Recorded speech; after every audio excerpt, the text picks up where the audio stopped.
여의도에서 돈 많이 번 사람들 보면은 집에 가는 집돌이 아저씨들이 많아요. 취미가 없거든요. 취미가 주식하는 것밖에 없어요. 술도 안 좋아합니다. 차는 막 좋은 거 타요. 강남의 아파트는 막 삐까번쩍해. 근데 한 3, 4시만 되면 그냥 돈 번 사람의 공통점도 있고 주식으로 돈 번 사람의 공통점도 있는데 여러분들이 이걸 왜 알아야 되냐면 내 스스로를 평가하는 데도 의미가 있기도 해요. 나 앞으로 주식을 해야 되는데 나는 잘할 수 있을까?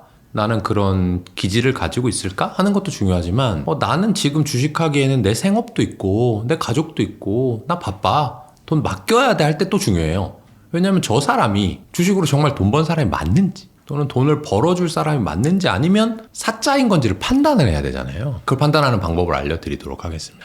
주식을 좋아하는 사람은 일단 기질이 호기심이 많아요. 부동산이랑 좀 다른 게 부동산은 예를 들면 나는 강남 아파트만 판다. 나는 토지만 판다. 나는 경매만 판다. 이런 게 있거든요. 근데 주식은 너무너무 많은 업종과 기업들이 있어요. 예를 들면 시가총액 상위부터 보자고 하면 반도체 있죠. 2차전지 있죠. 바이오 있죠. 은행 있죠. 철강 있죠. 인터넷 플랫폼 있죠. 이런 거 어떻게 다 알아요. 근데 주식쟁이들은 호기심이 많다 보니까 그런 걸 다 알고 싶어 해. 그게 재밌어야 돼.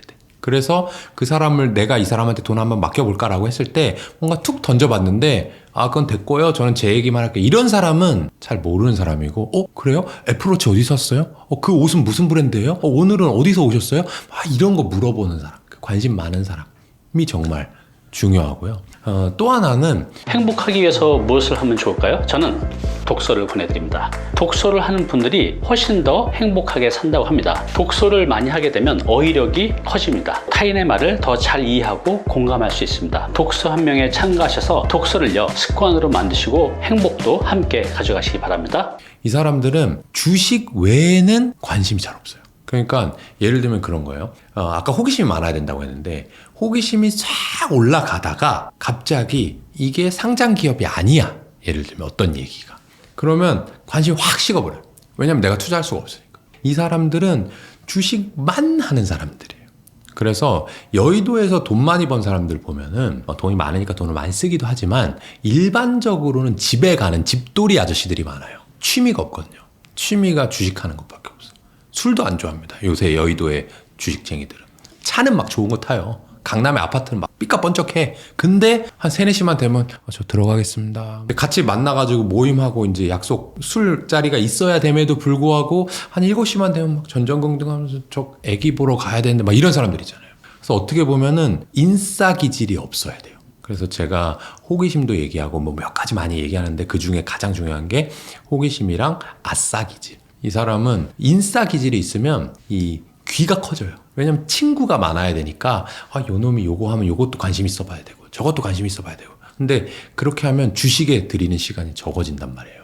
그래서 주식만 보고 딴 사람 얘기는 안 들어. 딴 사람 얘기 막 들으면 어디 가서 있어 보이는 척은 할 수 있거든요. 근데 요거 2차전지 좋다고 하니까 2차전지 들어갔다가 AI 좋다고 하니까 AI 들어갔다가 이렇게 하면 절대 수익이 안 나거든요. 겉만 번지르르 하지. 그래서 그 바깥의 소음 귀를 닫을 수 있는 사람이어야 되고 그러니까 어떻게 보면 좀 재미없는 사람이에요. 친구 되기 좀 그래. 저 같은 경우가 좀 그런 케이스고 제가 지금 미국에 왔다 갔다 하면서 일하고 있거든요. 근데 미국에 가니까 너무 좋은 게 시간이 반대잖아요. 그러니까 제가 일하는 시간에 누가 카카오톡 보낼 일이 없어. 나한테 전화하거나 문자 보낼 일도 없어. 그냥 난 하루 종일 모니터 보면서 키보드로 일만 하는 거예요. 주식 분석만 하는 거예요. 얼마나 좋겠어요. 저같이 친구 없고 취미 없고 주식만 사랑하고 호기심이 많은 사람이 하루 종일 이것만 할 수 있다고 하니까. 한국에 있을 때는 경영도 해야 되죠. 유튜브도 출연해야 되죠.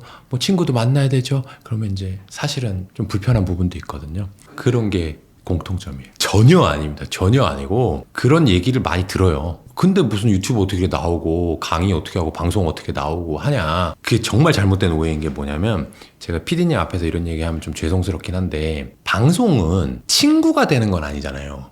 제가 PD님이랑 나중에 친구가 될 수는 있죠. 근데 PD님이나 작가님은 사실은 출연자를 존중해 주는 사람이잖아요. 그리고 출연자에 대해서 관심이 많아. 이미 스터디 많이 하고 이 사람이 뭘 하면 잘 얘기할 수 있을까? 전문 분야는 뭘까? 거기에 대해서만 물어보니까 불편할 게 없어요, 저는. 그리고 유재석 씨는 유느님 하는 이유가 있습니다. 제가 다른 유명 MC들이랑도 방송 많이 해봤지만 일단 아는 게 많고요. 투자에 대해서도 정말 관심이 많고요. 부동산 안 한다고 알려져 있는데 제가 볼 때는 주식 많이 하실 것 같을 정도로. 그리고 출연자의 어떤 부분을 물어보면 어떤 게 편하게 대답할 수 있고 그게 또 보는 시청자한테 재밌게 다가올 수 있는지를 아시는 것 같아요. 천부적으로. 그래서 그런 거고요. 저는 사실은 주식하는 것만 하고 싶습니다. 주식을 좋아하는 사람, 주식으로 부자 된 사람의 공통점은 주식만 한다는 겁니다. 근데 어떤 분야나 마찬가지일 것 같지만 자기가 좋아하는 분야, 그것만 하루 종일 하는 사람이 이기기가 어렵고요. 근데 그 사람들은 다양한 분야, 물론 돈으로 연결돼야 되지만 그런 분야에 호기심이 많은 거, 이게 아마 중요하고, 마지막으로는 인싸의 반대 아싸.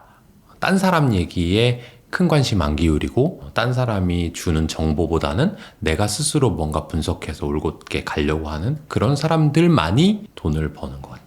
제 기준은 바뀌겠지만 저보다 정말 훌륭한 이 투자계 대가들이 얘기한 거는 안 바뀔 거니까 그걸 하나 말씀드리고, 그 다음에 현재 2024년 7월 기준으로 제 기준도 하나 말씀드려 볼게요. 제가 주식을 하는 이유, 그 가장 지키려고 하는 원칙은 뭐냐면, 주가는 기업의 가치를 따라간다. 기업의 가치가 뭐냐? 기업의 이익입니다. 기업이 돈을 많이 벌면 주가는 오르고, 기업이 돈을 적게 벌면 주가는 떨어져요. 여러분들이 예금을 하러 갔다고 생각해 볼게요. 뭐 하나은행, 신한은행, 국민은행 갔어요. 그럼 돈 어디다 맡겨요? 아, 나는 KB가 김연아가 광고하니까 여기가 신뢰가. 또는 하나은행이 우리 집 앞에 있으니까 날 맡겨야지. 이렇게 안 합니다. 뭘로 보고 하죠? 무조건 금리 보고 하는 거예요. 내가 돈을 똑같이 100만 원 맡겼을 때 1억 예치했을 때 얼마 나오냐가 중요한 거거든요. 예금을 할 때는 이자, 부동산을 할 때는 임차료, 투자를 할 때는 이익입니다. 그 기업이 돈을 많이 벌어야 나한테 떨어지는 게 많을 거 아니에요. 투자를 하는 거 그냥 샀다 팔았다 한다고 생각하지 말고 사업을 한다고 생각해 볼게요. 왜냐하면 기업에 투자하는 게 주식 투자라고 했으니까. 여러분들이 친구가 와가지고 야, 나 카페 하나 차리려고 하는데 나한테 투자할래? 라고 했다 쳐보세요. 그럼 물론 아주 절친한 친구면 그냥 돈 좀 뭐 1,000만 원 빌려줄 수도 있겠죠. 근데 그게 아니고 내가 돈을 정말 소중하게 다뤄야 되는 상황이야. 그럼 예금할까 뭐 할까? 라고 하면 뭘 물어봅니까? 나한테 몇 프로 줄 건데? 내가 지금 은행에 1,000만 원 넣으면 5% 나오는데 너 최소 이거는 망할 수도 있고 하니까 한 7, 8%는 줘야 되지 않겠어? 이렇게 얘기한단 말이죠. 야, 나 10% 줄 수 있어 라고 얘기하면 그냥 바로 맡깁니까? 안 맡기죠. 어떻게 10% 줄 건데? 입지가 어딘데? 너 카페 바리스타 자격증은 있어? 주변에 스타벅스는 없어? 엄청나게 물어볼 겁니다. 그게 기업 분석이거든요. 왜냐하면 기업이 돈을 많이 벌면 나한테 떨어지는 게 많고, 그 카페가 망하면 내가 돈을 투자한 게 없어지니까 기업도 그 이익이 늘어나느냐 줄어드느냐에 대해서 관심을 가져야 됩니다. 또 하나는 내가 친구한테 카페 투자해 줄 때는 주가라는 게 없어요. 왜냐하면 비상장이잖아요. 친구의 카페는 그냥 하나의 소상공인이잖아요. 근데 이 주식 투자의 매력은 뭐냐면, 카페는 잘 되면 그 친구의 콧대가 막 올라갈 거고, 망하면 그 친구가 막 돈 좀 더 빌려줘 이런 식으로 갈 거예요. 근데 주식 투자는 그렇지가 않아요. 기업의 상황이 전혀 변한 건 없는데 주가가 오르기도 하고 막 떨어지기도 해요. 예를 들어서 트럼프 대통령이 당선된다고 하니까 주가 오르기도 하고, 뭐 금리가 떨어진다고 하니까 주가 내리기도 하고, 이거랑 농심이 라면 파는 거, 오리온이 초코파이어 파는 거랑 상관없을 것 같은데도 불구하고 주가가 오르내리잖아요. 이게 매력이에요. 아무 상관없이 경영은 잘 되고 있는데 주가가 내릴 때는 주식을 싸게 살 수 있는 기회가 주어지는 거고요. 반대로 아무 상관없이 주가가 막 오를 때는 주식을 높은 값에 팔 수 있는 기회가 주어지는 거예요. 이게 두 번째입니다. 첫 번째, 주가는 기업의 가치, 즉 이익과 같이 간다. 두 번째, 그럼에도 불구하고 단기적으로는 주가가 등락하기 때문에 이 등락을 투자자는 이용해야 된다. 이거는 아마도 워런 버핏이라고 한 사람이 세상에서 가장 돈이 많았던, 주식 투자로만 돈을 벌었던 그 사람이 얘기한 거라서 바뀌지 않을 것 같아요. 이번에는 제 20년밖에 주식 투자를 하지 않은 제 간단한 기준을 말씀드리면, 저는 사고 싶을 때 주식을 안 사고요, 팔고 싶을 때 주식을 안 팔아요. 이게 무슨 소리인 줄 아세요? 이 방송을 보고 있는 여러분들 잘 생각해 보세요. 여러분들이 주식을 사거나 부동산을 투자한다고 생각을 해보세요. 그때 너무너무 사고 싶을 때가 있어. 언제 사고 싶냐면 막 오른다고 할 때. 얘도 이걸로 돈 벌었대. 야, 지식산업센터 그냥 돈 들어가면 무조건 돈 버는 거래. 야, 지금이라도 안 사면 이거 되게 큰일 날 것 같은데? 딴 놈만 부자 되면은 내 친구는 벤츠 사는데 나는 이거 여전히 소나타 사면 안 될 것 같은데? 사고 싶죠. 그럴 때 사면 어떻게 돼요? 상투 잡는 겁니다. 반대로 팔고 싶을 때 있어요. 야, 이거 나 이제 도저히 못 견디겠어. 이거 10년이나 기다렸는데 이건 절대 안 오르는 것 같아. 이 자산은 이거 뭐 전혀 뭐 아무 반응도 없어. 라고 할 때 그 토지를 팔면 어떻게 돼요? 재개발 호재가 그 다음에 나와. 주가가 그때부터 상한가 가기 시작하고 무슨 큰 손이 들어왔대. 너무너무 팔고 싶을 때는 사실은 심리적으로 아주 안 좋은 상황이기 때문에 조금만 좋은 일이 일어나도 올라갑니다. 그래서 저는 제가 기업을 발굴하고 막 분석해요. 사실은 전문가니까 엑셀 막 이렇게 만들어서 숫자 노름도 하는데 그러고 나서 결론을 짓고 나서는 가슴에 정말 손을 얹고 조용한 방에 들어가가지고 눈을 감고 생각을 해요. 내가 이 주식을 산다는 의사결정을 내렸는데 이게 왜 그럴까? 내가 사고 싶은 걸까? 조급한 걸까? 아니면 정말로 아무 감정은 없는데 합리적인 의사결정에 따라서 산다는 걸까? 정말 내가 사고 싶은 마음이 든다면 저는 안 사버립니다. 아예 포기해버려. 그리고 주식을 갖고 있는데 그게 막 떨어져. 항상 안 오를 것 같아. 내가 갖고 있는 거 안 오르고 딴 사람이 갖고 있는 인공지능, 반도체, 뭐 K푸드, 2차전지 이런 것만 올라. 이거 딱 싹 버리고 에코프로를 갈아타고 싶어 라고 할 때는 안 팝니다. 안 팔고 기다려요. 이게 여러분들이 직접 주식 투자를 할 때 펀드도 마찬가지고 가장 쉬운 방법 중에 하나예요. 내가 PER, PBR도 몰라도 돼요.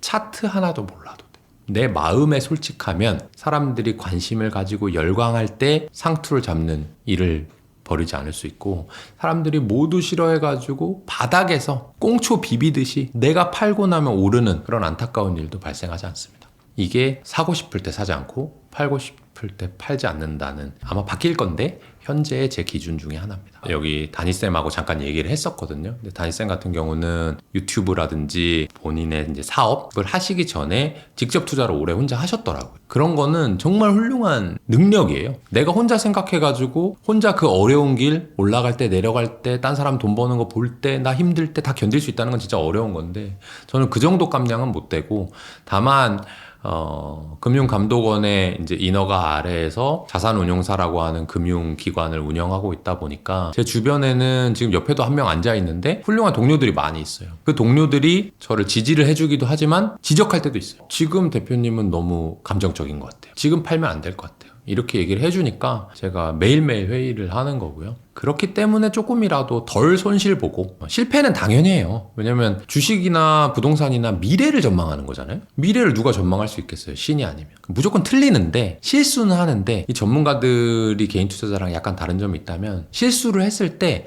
큰 손실을 안 봐요. 그렇기 때문에 저희는 데이터로 일하는 사람들이에요. 사실 제가 가슴에 손을 얹고 하는 건 정말 마지막 작업이고 하지만 그 데이터가 확실해서 내 가슴에 손을 얹고 조급한 상황이 아님에도 불구하고 이건 반드시 잘 될 수밖에 없겠는데 라고 하는 주식은 매매를 하는 거죠. 부동산 같은 경우는 여러분들의 경쟁 상대가 실제로 일반인인 경우가 많아요. 아파트 등기부등본 떼보잖아요. 그러면 거기에 무슨 펀드, 대규모 법인 이런 거 본 적 있어요? 별로 없죠.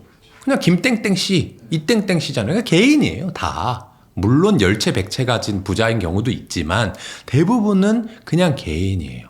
여러분들이 부동산에서 초고수를 만나려면 어디를 가면 되냐면 뭐 역삼역에 건물 있잖아요. 한 5천억짜리. 그런 거를 거래할 정도 되면 초고수랑 대결하는 거예요. 그럼 못 이기겠죠? 근데 아파트 거래는 그렇게 할 수 있어요. 근데 주식은 사실은 그 거래하는 상대방이 저 20년 주식했거든요. 주식만 했거든요. 이런 펀드 매니저랑 싸워야 되는 거예요. 근데 그러면 아파트는 1대1로 개인과 개인 간의 거래고 경쟁이니까 조금 공부해도 되겠죠. 주식은 대강 공부하면 될까요? 잘 안 돼요. 더 해야 되죠. 근데 여러분들 반대로 하고 있는 거예요. 부동산은 막 공부해서 발품 팔아가지고 연구해가지고 유튜브도 보고 이제 하시는 반면에 주식은 그냥 샀다 팔았다 하는 거예요. 근데 이거의 근원이 뭐가 있냐면 부동산은 큰 돈이 들어가고 한번 묶인다는 생각이 있는 거예요. 그게 사실이죠. 사실이지만 그렇기 때문에 신중하게 투자를 하시는 거고 주식은 그냥 샀다 팔았다 하는 거 아니야? 돈 놓고 돈 먹기 아니야? 도박이랑 똑같은 거 아니야? 근데 도박도 마찬가지거든요. 이 우리나라에서 최근에 예전에 프로게이머 하던 분들이 최근에 포커 플레이어로 이제 나서가지고 막 우승하고 다닌단 말이에요. 그 사람 다 똑똑한 사람들이에요. 그 사람들은 포커 게임장에 자리에 앉을 때 돈을 벌어야지 하는 생각으로 앉아요. 근데 여러분들이 예를 들어 강원랜드를 갔다 또는 라스베가스에 여행을 한번 갔다. 그러면 관광객들의 마인드는 뭔지 알아요? 여기는 하나의 관광 명소일 뿐이야, 카지노가. 그러니까 난 오늘 30만 원 써야지? 마치 디즈니랜드 가서 쓰는 것처럼. 그러니까 다 잃을 때까지 나오는 거야. 마인드 자체가 나는 도박하고 돈 잃을 거야. 주식도 마찬가지인 거. 벌면 100만 원 투자해서 한 10만 원 벌었으니까 애들 고기 사주고 자랑 한번 하고 소주 한번 먹고 끝. 부동산은 내가 10억 들어갔으니까 5억 들어갔으니까 3년 5년 할 거니까 정말 공부를 많이 하고. 근데 그렇게 하면은 주식은 안 하는 이만 못. 그렇기 때문에 제가 자꾸 말씀드리는 게 배당주, 펀드 투자 이런 것들은 여러분들이 수수료 조금만 주면 되거든요. 쉽게 얘기하면 부동산 하잖아요. 그럼 제가 부동산 잘 모르지만 취득할 때 한 1, 2% 내야 되죠. 그죠? 그리고 매각할 때 한 2, 30% 내야 되죠. 그리고 거래할 때마다 2, 3%씩 또 내야 되죠. 보유할 때 1%씩 또 내죠. 주식은 그런 거 하나도 없어요. 그러니까 내가 그걸 안 하고 나서 그냥 돈을 수익을 벌 수 있는데 펀드 회사한테 수수료를 내는 건 1년에 1, 2%밖에 안 된단 말이에요. 근데 그게 막 너무 아까워가지고 나 저놈들 못 믿겠어. 내가 직접 투자해야지 라고 해서 돈을 잃게 되는 거거든요. 그래서 꼭 주식이라고 하는 게 내가 직접 해야 된다. 꼭 단타를 해야 된다. 항상 잃는 곳이다 라고 하는 그 생각을 바꾸는 순간 사실 여러분들의 포트폴리오가 되게 다양해질 수 있고 그게 수익을 싫어하는 사람은 없거든요. 돈 많은 사람, 나이 많은 사람은 안정적인 걸 원해 라고 하더라도 수익률 높은 걸 좋아해요. 그러면 언제까지 채권, 예금, 부동산으로만 하겠어요. 일부 자산에 대해서는 좀 높은 수익을 추구하는 투자를 해도 나쁘지 않을 겁니다.